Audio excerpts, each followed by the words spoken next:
திருப்பாடல்கள் 26ஆம் அதிகாரம். ஆண்டவரே, நான் குற்றமற்றவன் என்பதை அறிவியும். ஏனெனில் என் நடத்தை நேர்மையானது. நான் ஆண்டவரை நம்பினேன், நான் தடுமாறவில்லை. ஆண்டவரே, என்னை சோதித்து ஆராய்ந்து பாரும். என் மனத்தையும் உள்ளத்தையும் புடமிட்டு பாரும். ஏனெனில் உமது பேரன்பு என் கண்முன் இருக்கின்றது. உமக்கு உண்மையாக நடந்து வருகிறேன். பொய்யரின் நடுவில் நான் அமர்வதில்லை.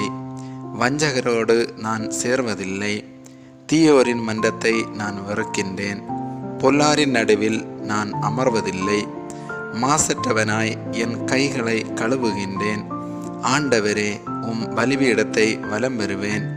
உரத்த குரலில் உமக்கு நன்றி பாடுகின்றேன். வியத்தகு உம் செயல்களையெல்லாம் எடுத்துரைக்கின்றேன். ஆண்டவரே, நீர் குடிகொள்ளும் இல்லத்தை நான் விரும்புகின்றேன்.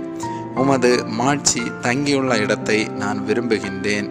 பாவிகளுக்கு செய்வது போல் என் உயிரை பறித்து விடாதீர்.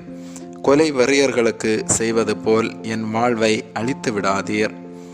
அவர்கள் கைகளில் தீச்செயல்கள், அவர்கள் வலக்கையில் நிறைய கையூட்டு. நானோ மாசற்றவனாய் நடந்து கொள்கின்றேன். என்னை மீட்டருளும், எனக்கு இறங்கியருளும்.